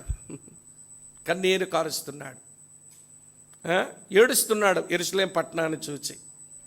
పాపులు చూసినప్పుడు ఇదేనా మన వైఖరి? కనికరపడ్డం ఇదేనా మన అనుభవం? కన్నీరు ఏమైనా వస్తున్నాయా? ప్రియుల, నేను కొంతమంది సాక్ష్యాలు చదివినప్పుడు అలాంటి వాళ్ళు నాకు ఎందుకో భారతదేశంలో ఇట్లాంటి వాళ్ళు ఉంటారా ఉండరు అనిపించేసింది. వాళ్ళు చిన్న వయసులోనే, మీకు ఇదివరకే జ్ఞాపకం చేస్తుంటాను, ఒకసారి నెహెమ్యా గ్రంథం చెప్పాను. అబ్బాయి పేరు విలియం బర్న్స్, వాడి పేరు విలియం బర్న్స్. వాడికి 17 సంవత్సరాల వయసు. వాళ్ళమ్మ గ్లాస్గో సిటీకి సరుకులు కొనడానికి మార్కెట్ తీసుకుపోతేను, మమ్మీ మీరు వెళ్ళి సరుకులు కొనండి, నేను ఎక్కడ ఉంటానని నాడు బయట ఆగిపోయాడు. ఆమె దుకాణానికి పోయి షాపింగ్ మాల్కి వెళ్ళి సరుకులు కొనుక్కుంటే బయటకు వచ్చేసరికి విలియం కనబడ్డంలా. కానీ రోడ్డు మీద అంతా జనాలంతా పోగైపోయారు. వాళ్ళు అక్కడ ఏదో జరిగినట్టుందని వీడు కనబడ్డం లేదు, అక్కడ జనమంతా పోగయ్యారు. కొంపదీసిన కొడుకేమైనా జరిగిందని ఆమె పరుగును వెళ్ళి నిజంగా తన కొడుకే ఉన్నాడు. ఏమైంది వాడికంటే ఏం అవలా, వాడు నేల మట్టుంగిపోతున్నాడు, గట్టిగా ఏడుస్తున్నాడు, నిలబడుతున్నాడు, మళ్ళీ చేతులెత్తి ఏడుస్తున్నాడు, మళ్ళీ నేల వరకు వంగిపోతున్నాడు, గట్టిగా ఏడుస్తున్నాడు, మళ్ళీ చేతులెత్తి ఏమంటే అరుస్తున్నాడు, ఏడుస్తున్నాడు. వాళ్ళమ్మ గాబరా పడొచ్చి, నాన్న ఏమైంది, కడుపు నొప్ప లేకపోతే ఏమైనా ఇబ్బందిగా ఉందా, నీ హెల్త్ ఇష్యూనా ఏంటి, చెప్పరా నీ ప్రాబ్లం, ఎందుకు ఎలా ఏడుస్తున్నావంటే అంటాడు, మమ్మీ ఈ గ్లాస్గో సిటీ మార్కెట్లో ఇన్ని పాదాలు నరకం వైపు నడుస్తుంటే నవ్వుతూ నన్ను ఎలా నిలబడమంటావు? ఈ గ్లాస్గో సిటీ మార్కెట్లో ఇన్ని పాదాలు నరకం వైపు అడుగులేస్తుంటే నన్ను నవ్వుతూ ఎలా నిలబడమంటావు మమ్మీ? ఏడుపు వస్తుంది. గ్లాస్గో సిటీలో ఆ రోజుల్లో మత్తు మందులు ఎక్కించుకొని తాగుతా వ్యభిచారం పెచ్చురేగిపోయిన దినాలు ఆ రోజుల్లో. అమ్మ ఆలకిస్తున్నారా? ఇంకొక ఆయన గురించి చెప్తాను. ఆయన మీద పుస్తకం కూడా వచ్చింది, చదవండి. ఏమంటే ఆయన పేరు రాబర్ట్ ముర్రే మ్యాక్చైన్. 5 సంవత్సరాల పరిచయం చేశాడు. 25 సంవత్సరాల వయసులో సేవకు వచ్చాడు. 30 సంవత్సరాలకు చచ్చిపోయినాడు ఆ పిల్లగాడు. ఈ 5 సంవత్సరాల సేవలో స్కాట్లాండ్ ఒక్కసారి తిరగబడిపోయింది, మారిపోయింది. రివైవల్ వచ్చిందండి. బ్రోతల్ హౌస్లు మూసేశారు, గ్యాంబ్లింగ్ హాల్స్, పేకాట క్లబ్బులు మూసేశారు, మద్యపాన దుకాణాలు మూసేశారు. దేవుని వాక్యం తట్టు తిరుగుతున్నారు మనుషులు. ఏంట్రా ఇంత రివైవల్ ఎట్లొచ్చింది అని ఆశ్చర్యపడి అమెరికా దేశం నుంచి ఏమంటే కొంతమంది హిస్టరీ రాసేవాళ్ళు స్కాట్లాండ్గా పోయి, యూకేగా పోయి స్కాట్లాండ్గా వెళ్ళి అతని వల్ల ఎట్లా ఉజ్జీవం వచ్చింది, ఏంటి కారణం అంటే ఎవరెవరు ఏదో చెప్తున్నారు, కానీ ఏ మందిరంలో పనిచేసేవాడో ఆ మందిరం దగ్గరకు వచ్చి ఎట్లా వచ్చింది అతని సేవలో ఇంత ఫలమనంటే అక్కడ సెక్స్టన్ వాచ్మెన్ నేను చూపిస్తాను రండి అన్నట్ట. అంటూ వాడు తీసుకెళ్తూ అన్నాడు, మీ ద్వారా ఉద్యమం రావాలని ఉందా, మీ ద్వారా దేవుని పని జరగాలని మీకుందా, అలా అయితే ఆయన చేసేట్లు చేస్తారా అన్నట్ట. చెప్పు మేము చేస్తామన్నారు. సరే ఆయన తీసుకుని వచ్చి చర్చికి పక్కని వెస్ట్రీ రూమ్ ఉంటుంది, సేవకులు ప్రార్థన చేసి సిద్ధపడే గది, ఆ గది దగ్గర తీసుకుని వెళ్ళి ఆ టేబుల్ దగ్గర ఉన్న కుర్చీలో కూర్చోండి ఇక్కడ ఒకరు అన్నట్ట. కూర్చున్నాడు ఒక ఆయన. కూర్చున్నాక మీ చేతిని తీసి గడ్డం కింద పెట్టండి అన్నాడు. గడ్డం కింద పెట్టాడు. బైబిల్ తెరవండి అన్నాడు. బైబిల్ తెరిచినాడు. బైబిల్ చదువుతూనే ఏడుస్తుంటాడు ఆయన. అలా ఏడవండి అన్నట్ట. నాకు ఏడుపు రావట్లేదు అన్నాడు. ఈడు ఏమొస్తుంది ఏడుపు? ఆయన వలన స్కాట్లాండ్లో ఈ రివైవల్ రావడానికి గల కారణం ఏంటంటే దేవుని వాక్యం చదువుతూనే ఉంటాడు, కళ్ళల్లోంచి నీరు అలా పడుతూనే ఉంటాయి. ఇది నేను చూసిన అనుభవం. రండి ఇక్కడి నుంచి రండి అని ఆ రూమ్లోంచి పోడియం దగ్గర తీసుకుని వచ్చి 2 చేతులు ఎట్లా పెట్టండి అన్నట్ట. ఒక ఆయన వచ్చి ఇట్లా పెట్టాడు. వాక్యం ప్రకటించండి ఏదైనా అన్నట్ట. అతను ఏదో చెప్పబోతున్నాడు. అట్లా కాదు, మీరు వాక్యం చెప్పినప్పుడు కళ్ళలోంచి నీరు కారనివ్వండి అన్నాడంట. పాపుల కొరకు కన్నీరు కారనివ్వండి అన్నట్టు. నాకు రావట్లేదు అంటున్నాడు పెద్ద మనిషి. రాబర్ట్ ముర్రే మ్యాక్చైన్కు మీకు అదే తేడా. పాపులు మార్పు చెందడానికి కారణం దేవుని వాక్యం చదువుతూనే ఆ పాపుల గురించి ఏడ్చేవాడు, దేవుని వాక్యం చెబుతూనే అతను పాపుల గురించి ఏడ్చేవాడు అని ఆ చరిత్రకారులు అవన్నీ వివరాలు తీసుకొని అతని మీద చివరగా 3 మాటలు రాశారు. అందులో మొదటి మాట ఏంటంటే, అమ్మ వింటున్నారు మీరంతా, రాబర్ట్ ముర్రే మ్యాక్చైన్ గురించి చెప్పిన 3 మాటల మొదటి మాట ఏంటనంటే, మీరంటే చాలా జాగ్రత్తగా, his life full of Bible text అని రాశాడు. అతని జీవితం నిండా దేవుని వాక్యమేనట. రెండవ మాట, is prayers are reverential prayers అన్నారు. అతను చేసిన ప్రార్థనలని దేవుడు గౌరవించదగ్గ ప్రార్థనలు అయిపోయినాయని రాశాడు. మూడవ మాట, is preaching full of Christ అని రాశాడు. అతని బోధ నిండా యేసు ఉండేవాడట. అతని బోధ నిండా యేసు. ప్రియ సోదరి స్నేహితులారా, ఇది కదా పాపుల మీద ప్రేమతో బతకవలసిన తీరు. ఇప్పుడు చెప్పండి, జీవమున్న క్రైస్తవులం, జీవం గల దేవుని సంగముల విశ్వాసం మన సంవత్సరాలు మన మీద దొర్లుతున్న కొలది అంతకంతకు అభివృద్ధి చెందవలసిన మనం క్రీస్తు వలె ఉండుటకు, క్రీస్తు సారూప్యంలోకి వచ్చుటకు, క్రీస్తు సంపూర్ణతలోకి వచ్చుటకు, క్రీస్తు పోలికలోకి వచ్చే ఆ దిశగా ఎదగవలసినటువంటి మనం ఆయన ఎట్టివాడై ఉన్నాడో అట్టివారమే బ్రతకడానికి ప్రేమలో అభివృద్ధి చెందవలసి ఉంది. ఇప్పుడు చెప్పండి, మన అభివృద్ధి ఎంతవరకు వచ్చిందో మూల్యాంకనం చేయండి, ఎవాల్యుయేట్ చేయండి. మళ్ళీ గోల్ని రిఫ్రెష్ చేయండి, ఒక్కసారి మరోసారి ప్లాన్ ఆఫ్ యాక్షన్ కొరకు పూనుకోండి. అప్పుడు మనం 11th ఇయర్ యానివర్సరీ బాగా చేసినట్లు అవుతుంది. ఇంతకంటే ఎక్కువ చెప్పలేను. మొదటి అభివృద్ధి గ్రో ఇన్ గాడ్స్ లవ్ అయిపోయింది. రెండో సంగతి చెప్తాను రండి. రెండవ సంగతి తెస్సలోనికీ రాసిన 2వ పత్రిక 1వ అధ్యాయం 3వ వచనం. 1వ అధ్యాయం 3వ వచనం. సహోదరులారా, మేము ఎల్లప్పుడూ మిమ్మల్ని గూర్చి దేవునికి కృతజ్ఞతాస్తుతులు చెల్లించడం బద్దులమై ఉన్నాము. ఇది యుక్తమే. ఎలయనగా మీ విశ్వాసం బహుగా అభివృద్ధి చెందుచున్నది, మీ అందరిలో ప్రతివాడును ఎదుటివాని ఎడల చూపు ప్రేమ విస్తరించుచున్నది. ఈ వచనంలో ఉన్న రెండో అభివృద్ధి ఏంటనంటే గ్రో ఇన్ ఫెయిత్, విశ్వాసములో అభివృద్ధి చెందండి. అమ్మ వింటున్నారా? మన లోపలికి వచ్చిన విశ్వాసం దానికి అభివృద్ధి చెందే లక్షణం ఉంది. రోమాపత్రిక 1:17 నోట్ చేసుకోండి. అక్కడ పౌలు అంటాడు, విశ్వాసమూలముగా అంతకంతకు విశ్వాసము కలుగునట్లు, విశ్వాసమూలముగా అంతకంతకు విశ్వాసము కలుగునట్లు. విశ్వాసం అభివృద్ధి చెందాలి.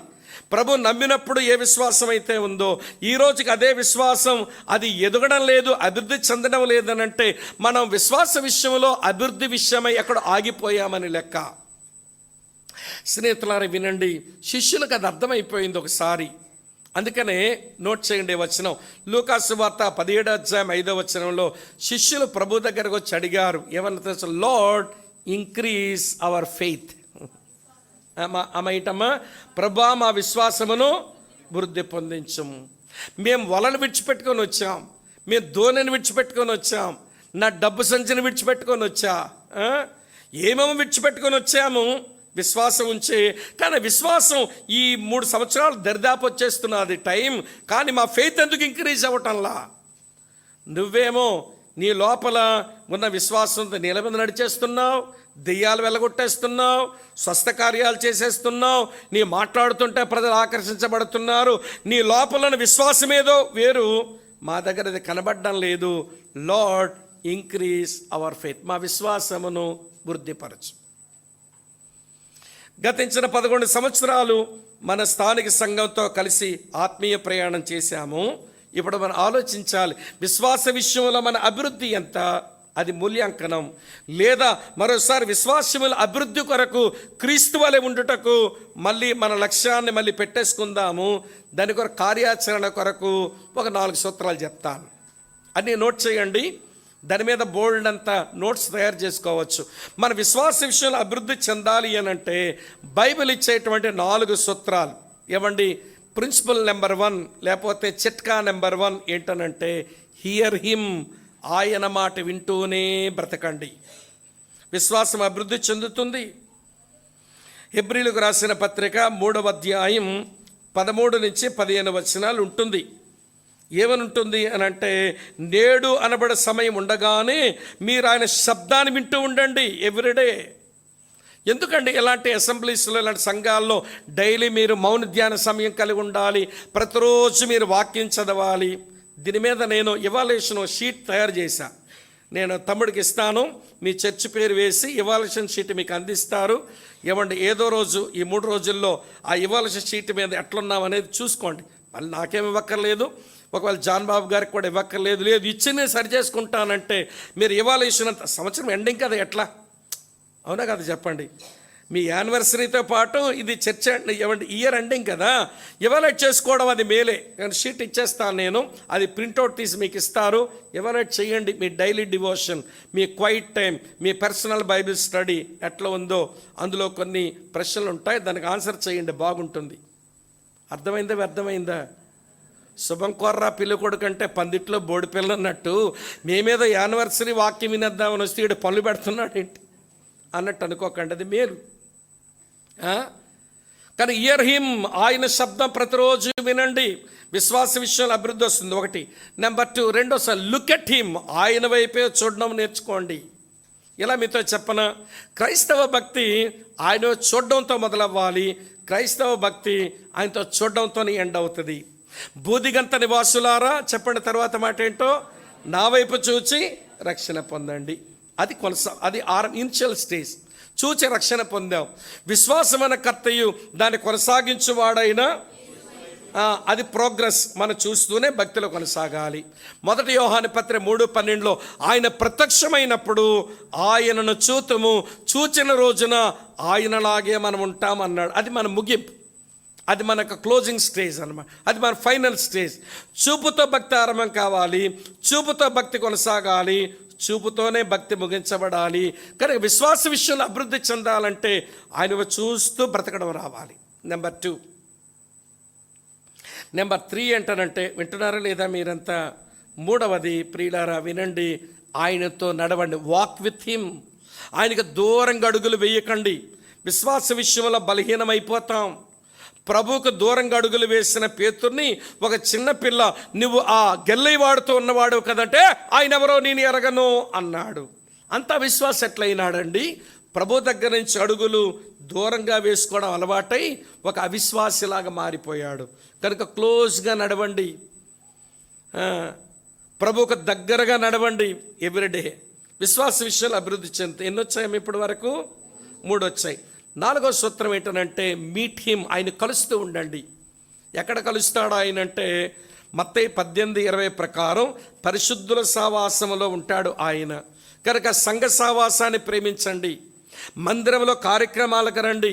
అది వర్షిప్ టైమా, లేదా బైబిల్ స్టడీనా, లేకపోతే సంఘ ప్రార్థన సమయమా, లేకపోతే వినడు కాటేజ్ ప్రేయరా, పరిశుద్ధుల సహవాసంలో ఆయన కలుస్తూ ఉండండి. లేకపోతే మీరు మరొక తోమ అవుతారు. పరిశుద్ధుల సహవాసంలో ఉండని తోమ, ప్రభు పునరుత్థానుడై తిరిగి లేచాడు, మేమైనా చూచాము అంటే నేను నమ్మనన్నాడు. ప్రభు మళ్ళీ ప్రత్యక్షపరుచుకొని, ఏ తోమ అవిశ్వాసివి కాక ఎట్లుండమన్నాడు? విశ్వాసమే ఉండవయ్యా. ఎందుకట్లా అవిశ్వాసమైనావు నువ్వంటే, పరిశుద్ధుల సహవాసములో ఉండక. నేను కొంతమందిని ఎరుగుతానండి, వాళ్ళకి సరైన సహవాసం లేక విశ్వాస విషయంలో దివాలా కోరులైన వారిని నేను ఎరుగుదను. ఏం బ్రదర్ ఎట్లా అయిపోయినారు మీరు? అసలు మీరు మాట్లాడుతుంటే మొదట మేము చూసిన వ్యక్తిలా అనిపించడం లేదే, ఏదో జరిగిపోయిందని అంటే, ఫెలోషిప్ లేదు బ్రదర్, ఇక అంతే మేము ఎట్లా అయిపోయినాం. ఒక అక్క అంటుంది, తమ్ముడు మీతో ఉన్న రోజుల్లో ఎట్లుండేది, ఈరోజు ఎట్లయింది చూసావా? ఏంటక్క ఏమైందని అంటే, మీతో ఉంటే సావాసంలో ఏదైనా తప్పు చేస్తే గద్దించేవాళ్ళు, కోప్పడేవాళ్ళు. వీడు చూసావా ఎట్లా చేశాడు? ఆ రోజులు ఎంత భయంతుండేవాడు వీడు. ఈ రోజున వరుస కాని పిల్లని పిల్లాడాడు వీడు. ఆ పిల్ల నాకు చెల్లి అవుతుంది. మరి దూర బంధువేం కాదు, దగ్గర బంధువే కదా నాకు ఆ పిల్ల. నాకు చెల్లంటే వాడికి ఏమవుతుంది? పిన్ అవుతుంది. ఇప్పుడు పిన్నినే ప్రేమించి వాడికి వెళ్ళిపోయినాడు ఎక్కడికో. మేము సావాసానికి దూరమై, ఏమండి, దేవుని పిల్లల సావాస సంఘానికి దూరమై ఈ రోజున మేము తలెత్తుకోలేని పరిస్థితి తెచ్చుకున్నాం మేము. కనుక వినండి స్నేహితులారా, మన విశ్వాసముల అభివృద్ధి చెందేందుకు ఈ 4 సూత్రాలు, ఇది అనుదినము పాటించవలసిన సూత్రాలు. అప్పుడప్పుడు కాదు ఇది. చెప్పండి. మొదటి మాట ఏంటమ్మా? ఆయన స్వరం వినండి. రెండో మాట ఏంటి తల్లి? ఆయన వైపే చూడండి. మూడో మాట ఏంటమ్మా? ఆయనతోనే నడవండి. 4వ మాట ఏంటి చెప్పండి? ఆయన్ని కలుసుకోండి. ఇంతకంటే ఎక్కువ చెప్పనక్కర్లా. మరో సంవత్సరంలో అడుగు పెడుతున్న మీరు క్రీస్తు వలె ఉండుటకు అన్ని విషయాలు అభివృద్ధి చెందాలి అంటే ప్రేమలో వృద్ధి చెందండి, తర్వాత విశ్వాసములో వృద్ధి చెందండి. మరొక 2 ఒకే దగ్గర ఉన్నాయి, చూపిస్తాను రండి. పేతురు రాసిన 2వ పత్రిక 3వ అధ్యాయం 18వ వచనం. 3:18 మన ప్రభువును రక్షకుడైన యేసుక్రీస్తు అనుగ్రహించు కృపయందును జ్ఞానమందును అభివృద్ధి ఇందులో మొట్టమొదట వింటున్నారా స్నేహితులారా? ప్రభు అయిన యేసుక్రీస్తు నందు జ్ఞానమందు అభివృద్ధి పొందండి. జ్ఞానం అంటే బైబిల్ గురించి బోల్డంత సమాచారం తెలుసుకోవడం, అది జ్ఞానం కాదు. హెబ్రీయులకు జ్ఞానం అనే అర్థం వేరుగా ఉంటుంది. మనది వేరు, వాళ్ళది వేరు. మన జ్ఞానం అంటే ఇన్ఫర్మేషన్ గడించడం జ్ఞానం అనుకుంటాం. హెబ్రీలు అట్లా అనుకోరు, మొదటి శతాబ్దంలో యూదులు అట్లా అనుకోరు. జ్ఞానం అనేది ఒక చివరి దశ. దానికంటే ముందు, వింటున్నారా మీరంతా చెప్తాను, దానికంటే ముందున్న దశ అండర్స్టాండింగ్, దానికంటే ముందున్న దశ నాలెడ్జ్. Knowledge, understanding, wisdom. విజ్డమ్ని వారు విజ్డమ్ అంటారు, ఈ రెండింటిని విజ్డమ్ అనరు. కానీ బైబిల్లో మనం ఎవరు వింటున్నా తెలివితేటల జ్ఞానం అంటాం, గ్రహింపుని జ్ఞానం అంటాం, జ్ఞానాన్ని జ్ఞానం అంటాం. అసలు అది జ్ఞానం అంటే ఏంటంటే జ్ఞానం లేకుండా ఉంటాం. తమ్ముడు అంతేనా? ఇప్పుడు చెప్తాను వినండి. జ్ఞానం చివరి దశ, విజ్డమ్ లాస్ట్ స్టేజ్. దానికంటే ముందు అండర్స్టాండింగ్, దానికంటే ముందు నాలెడ్జ్. నాలెడ్జ్ అంటే అక్యూములేషన్ ఆఫ్ ద ఫ్యాక్ట్స్, అనగా సత్యాలను, వాస్తవాలను సమీకరించుకోవడం. అది నాలెడ్జ్, అది తొలి దశ, అది ఉండాలి. అర్థమైందమ్మా నేను చెప్పింది? అక్యూములేషన్ ఆఫ్ ద ఫ్యాక్ట్స్ అది. అటు తరువాత అది అండర్స్టాండింగ్లోకి రావాలి, అంటే గ్రహింపులోనికి రావాలి. గ్రహింపులోనికి రావడం అంటే అర్థం ఏంటంటే ఎసిమిలేషన్ ఆఫ్ ద ఫ్యాక్ట్స్, అంటే ఎరిగిన వాస్తవాలు, సత్యాలను జీర్ణం చేసుకోవాలి. అది అండర్స్టాండింగ్, అంతే. అర్థమవుతుందా? విజ్డమ్ అవ్వలేదు అప్పుడే. Accumulation of the facts, assimilation of the facts, ఇది రెండు. మూడోది విజ్డమ్ ఏంటనంటే యాక్ట్ ఆన్ ద ఫ్యాక్ట్. నీ దగ్గరకు వచ్చిన సత్యం ప్రకారం చెయ్యి, అప్పుడు జ్ఞానం వచ్చినట్టు లెక్క. సమాచారం తెలుసుకుంటే జ్ఞానం కాదు, సమాచారాన్ని గ్రహించేస్తే జ్ఞానం కాదు, తెలిసిన సమాచారం ప్రకారం బ్రతికితే జ్ఞానం. అది హెబ్రీలకు అండర్స్టాండింగ్, అది బైబిల్లో మొదటి శతాబ్దంలో ఉన్న వారి యొక్క అండర్స్టాండింగ్. ఇప్పుడు ప్రభు అంటున్నాడు, ఎవడి పేతురు ద్వారా మీరు ఎవడి క్రీస్తు వలె ఉండుటకు అన్ని విషయాల్లో మీరు అభివృద్ధి చెందడం అని అంటే జ్ఞానములో అభివృద్ధి చెందండి. ఎవరి జ్ఞానం? ప్రభు అయిన రక్షకుడైన యేసుక్రీస్తు గురించి జ్ఞానం. వినండి వినండి ప్రియులారా, వినండి. ప్రభు అయిన యేసుక్రీస్తు గురించి జ్ఞానం. ఇక్కడ యేసుక్రీస్తు యొక్క ఫుల్ నేమ్ ఉంది. పేతురు ఈ పేరును 3 సార్లు ప్రస్తావిస్తాడు ఈ పత్రికలో. 2వ పత్రికలో చూడండి, 11వ వచనంలో ఉంటుంది. మొదటి అధ్యాయం 11వ వచనం, ప్రభువును రక్షకుడైన యేసుక్రీస్తు అడుగును ఉంటుంది చూడండి 11వ వచనంలో. తర్వాత 20వ వచనంలో చూడండి, వారు ప్రభువును రక్షకుడైన యేసుక్రీస్తు అని ఉంటుంది. ఇప్పుడు మనం చదివిన వచనంలో ప్రభువును రక్షకుడైన యేసుక్రీస్తు అని ఉంటుంది.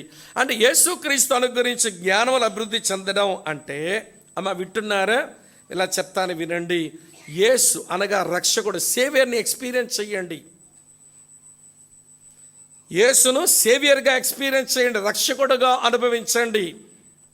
పరిచయం జ్ఞానం కలిగి ఉండకండి. పరిచయ జ్ఞానం రక్షించదు, అనుభవ జ్ఞానమే రక్షిస్తుంది. తెలియటం పరిచయ జ్ఞానం, ఎరగడం అనుభవ జ్ఞానం. అనుభవించండి, రక్షకుడికి అనుభవించండి. ఆ యేసు ఎవరో తెలుసా? క్రీస్తు. క్రీస్తు అంటే సఫిషియంట్ వన్, సరిపోయిన వానికి అనుభవించండి. బోధకైనా, ఆలోచనకైనా, సమస్యకైనా, ఇరుకులకైనా, ఇబ్బందులకైనా యేసును సరిపోయిన వానికి అనుభవించండి. Saviour became sufficient one. రక్షకుడు ఏమైనాడు? మాట్లాడరే, సరిపోయిన వాడైనాడు. ఇప్పుడు క్రీస్తుగా మాత్రమే కాదు, ఆయన అనుగ్రహించే జ్ఞానం ఏంటనంటే ఆయన ప్రభువుగా మీరు ఆస్వాదించండి. ఆయన సావరిన్, ఎవడు sufficient one became your sovereign. ఆ సరిపోయిన వాడు నీ జీవితం మీద ప్రభు అయిపోయేలాగా ఆ జ్ఞానంలో అభివృద్ధి చెందండి. మళ్ళీ చెప్పనా? యేసు క్రీస్తు ప్రభు. యేసు అనగా రక్షకుడని ఎరుగుదము, క్రీస్తు అనగా సరిపోయిన వాడని ఎరుగుదము. ప్రభు అంటే ఆయన సార్వభౌముడని ఎరిగి ఆయన సార్వభౌమాధికారం కిందకి రండి, సరిపోయిన వానికి అనుభవించండి, రక్షకునిగా ఆయన అనుభవించండి. అప్పుడు ఆయన జ్ఞానములో అంతకంతకు అభివృద్ధి చెందుతున్నట్టు లెక్క. కనుక మరో సంవత్సరంలోకి ప్రయాణం చేయబోతున్న మీరు ఆయన జ్ఞానమందు అభివృద్ధి చెందండి, ప్రేమ యందు అభివృద్ధి చెందండి, విశ్వాసమందు అభివృద్ధి చెందండి, జ్ఞానమందు అభివృద్ధి చెందండి. ఇంకొకటి ఉంది, ఒక 3 నిమిషాలు చెప్పి ముగిస్తాను. మరొకటి ఏంటనంటే కృపయందు అభివృద్ధి చెందండి. అమ్మ దేంట్లో అభివృద్ధి చెందాలి? వినండి చెప్తాను. విశ్వాసం ద్వారా కృపచేత రక్షించబడ్డాం. ఆల్రెడీ ఎక్స్పీరియన్స్డ్ గ్రేస్ అయిపోయింది. ఆయన కృపచేత రక్షించబడితిమి అయిపోయింది. రెండవ సంగతి వింటున్నారా మీరంతా? అది ఎఫెసీ 2:8 ఉంటుంది కదా, విశ్వాసం ద్వారా కృపచేతనే రక్షించబడ్డాము. అయిపోయింది. ఏమంటే కృపచేత రక్షించబడ్డాము, అది ఎక్స్పీరియన్స్డ్ గ్రేస్, మనం అనుభవించిన కృప. తిమోతికి రాసిన 2వ పత్రిక 2వ అధ్యాయం 1వ వచనంలో, నా కుమారుడా క్రీస్తు యేసునందు కృపచేత బలవంతుడు కమ్ము. ఇదేంటిది? ఏమండి, స్ట్రెంగ్థెన్ అవ్వడానికి. సాల్వేషన్ ఎక్స్పీరియన్స్కి ఒక కృప, మన స్ట్రెంగ్థెన్ అవ్వడానికి మరో కృప. ఇది కూడా ఎక్స్పీరియన్స్ చేసినాము. ఇది ఎక్స్పీరియన్స్డ్ గ్రేస్. అమ్మా వింటున్నారా? ఆయన కృపలో మనం బలవంతులమైతిమి. 3వ సంగతి చెప్తాను. పౌలు భక్తుడు అంటాడు 1 కొరింథీ పత్రిక 15:10లో, నేను ఏమై ఉన్నానో అది దేవుని కృపలన అయి ఉన్నాను. అందరికంటే ఎక్కువగా ప్రయాసపడ్డాను. ప్రయాసపడింది నేను కాదు, నాలో పనిచేస్తున్న దేవుని కృప. ఇది సర్వీస్ కొరకైన కృప. Grace for salvation, grace for strengthening, ఏమంటే గ్రేస్ ఫర్ సర్వీస్. ఏమండి, రక్షణ కొరకు కృప అనుభవించినాము, బలపరచబడ్డం కొరకు కృప అనుభవించినాము. చెప్పండి. తర్వాత సేవ కొరకు కృప కొంతమంది అనుభవించారు, కొంతమంది అనుభవించలేదు. పరిచర్య చేయడానికి, సేవ చేయడానికి ఇది అనుభవించాలి. కానీ అనుదినము మనం ఎక్స్పీరియన్స్ చేయవలసిన, కృపలో అభివృద్ధి చెందవలసిన ఏమండి ఒక 4 మాటలు ఒకే దగ్గర చూపించి ముగించేస్తాను. తెస్సలోనికీ రాసిన 2వ పత్రిక చూడండి ఎంత బాగుంటుందో. తెస్సలోనిక సంఘానికి రాయబడిన 2వ పత్రికలో ఒక 4 విషయాల్లో ఈ కృపలో మనం అభివృద్ధి చెందుతూ రావాలి. ఇది ఒక రోజుతో అయిపోయేది కాదు. మనం చచ్చే వరకు లేదా మన ప్రభు వచ్చే వరకు ఈ కృపలో మనం అభివృద్ధి చెందాలి. 2:16-17 వచనాలు. తెస్సలోనికీ రాసిన 2వ, మన ప్రభు అయిన యేసుక్రీస్తును ఇక్కడి నుంచి మనల్ని ప్రేమించి కృపచేత నిత్యమైన ఆదరణీయు పులి స్టాప్ తమ్ముడు అక్కడ అంటే ఆగండి ఒకసారి. కృపచేత నిత్యమైన ఎటర్నల్ కంఫర్ట్, అది ఎవ్రీడే ఎక్స్పీరియన్స్ చేయాలి మనం. గతంలో ఆదరించబడ్డాం కానీ ఇప్పుడు ఆదరణ లేదనుకోవద్దు. ఆయన కృపచేత నిన్ను ఆదరించగలడు. కృపలో అభివృద్ధి చెందుతున్న నీవు ఎవ్రీడే ఆయన కృపచేతను కంఫర్ట్ చేయబడుతూ ఉండాలి. ఇందులో అభివృద్ధి చెందాలి. ఒకటి. తర్వాత ఏం చెప్తాముడు? శుభ నిరీక్ష, బ్లెస్సెడ్ హోప్. చాలు. ఆ కృపతోనే శుభప్రదమైన నిరీక్షణ అనుగ్రహించినాడు. ఇందులో కూడా హోప్ని మనం ఎవరిని మిస్ అవ్వకూడదు. ఆశలనేవి లేకపోతే ఇక చావుకే మన బ్రతుకులు దారితీస్తాయి. ఆశలు చంపుకోకండి. ప్రభువునందు నిరీక్షణ కలిగిన వారు, ఆశలు కలిగిన వారు ఉండాలి. దేవుని కృప శుభప్రదమైన నిరీక్షణ ఇస్తుంది.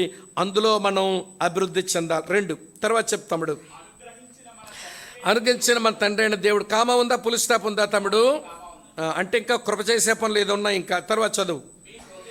మీ హృదయములను ఆదరించి. ఉందా? పులి స్టాప్ ఉందా తమ్ముడు? అంటే ఇంకేదో ఉంది, చదవండి. ప్రతి సత్కార్యమందును ప్రతి సద్వాక్యమందును మిమ్మను స్థిరపరచునుగాక. వినండి ఇప్పుడు. నిత్యమైన ఆదరణ, ఎటర్నల్ కంఫర్ట్, శుభ నిరీక్షణ, బ్లెస్సెడ్ హోప్. దాని తర్వాత ప్రతి సత్కార్యమందు మీరు స్థిరులు అవ్వాలి. దేవుని కృపే ప్రతిరోజు ప్రతి సత్కార్యమందు మిమ్మల్ని స్థిరులుగా చేస్తుంది. అందులో ప్రతిరోజు సత్కార్యాల్లో స్థిరులు అవ్వండి. దాని తర్వాత దేవుని కృపే 4వ విషయం, ప్రతి సద్వాక్యమందు స్థిరపరుస్తుంది. చెప్పండి. సద్వాక్యమందు స్థిరులం కావాలన్నా, సత్కార్యాల్లో స్థిరులం కావాలన్నా, శుభప్రదమైన నిరీక్షణలో కొనసాగాలన్నా, అలాగే నిత్యమైన ఆదరణ పొందుతూ బ్రతకాలన్నా ఏమండి సోర్స్ ఏంటనంటే గ్రేస్ ప్లస్ నథింగ్. కృప తప్ప వేరొకటి లేనే లేదు. అర్థమైందా అండి? కృపతోనే నిత్యమైన ఆదరణ, కృపతోనే శుభప్రదమైన నిరీక్షణ, కృపతోనే సత్కార్యాలను స్థిరమవుతాం, కృపతోనే సద్వాక్యమైన స్థిరమవుతాం. దీనికి 3 అండర్లైన్ చేసుకొని ఈ సంవత్సరానికి ఒక ప్రామిస్ లాగా అనుకోండి. మీరు ఎన్నో ప్రామిస్లు ఉంటాయి, ఇది మంచి ప్రామిస్ మనందరి కొరకు. కింద 3 చదవండి, ముగించేస్తాను ఈ మాట. అండర్లైన్ చేయండి ఈ మాట. అయితే ప్రభువు నమ్మదగిన వాడు, ఆయన మిమ్మల్ని స్థిరపరిచి ప్రతి దుష్టత్వము నుండి కాపాడు. రాబోతున్న మరో సంవత్సరంలో ప్రభు మరోసారి తన నమ్మకత్వాన్ని సంఘం ఎడల, మీ ఎడల, సేవకుని కుటుంబం ఎడల ఆయన రుజువు చేసుకుంటూ ఆయనే మిమ్మల్ని స్థిరపరిచి ప్రతి దుష్టత్వం నుంచి కాపాడునుగాక.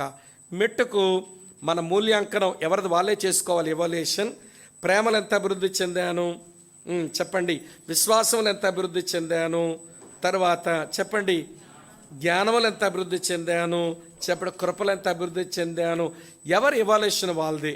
కానీ మనందరికీ కామన్గా గోల్ ఉండాలి. గోల్ ఏంటనంటే యేసు ఎట్టివాడో అప్పుడు మనం అట్టివారం అవ్వాలి. క్రీస్తు వలె ఉండాలి. క్రీస్తు సారూప్యంలోకి రావాలి. క్రీస్తు పోలికలోనికి రావాలి. క్రీస్తు సంపూర్ణతలోకి రావాలి. ఆ గోల్ని మరోసారి రిఫ్రెష్ చేసుకుందాం.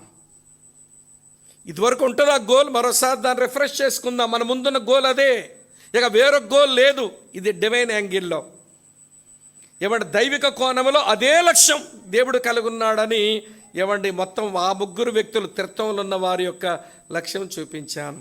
కాబట్టి ఇప్పుడు ప్లాన్ ఆఫ్ యాక్షన్ కొరకు ఒక్కసారి మరోసారి ప్రభువా నా ప్రేమలో అభివృద్ధి చెందేందుకు, విశ్వాసములో అభివృద్ధి చెందేందుకు, జ్ఞానములో అభివృద్ధి చెందేందుకు, కృపలో అభివృద్ధి చెందేందుకు నా వంతు ప్రయత్నం నేను చేసుకోగా, నేను సంఘములో ఒకనిగా నీలో ఐక్యపరచబడిన వ్యక్తిగా నేను సాగుతాను అని ఒక మాట ఇవ్వడానికి నువ్వు తీర్మానం చేయాలి.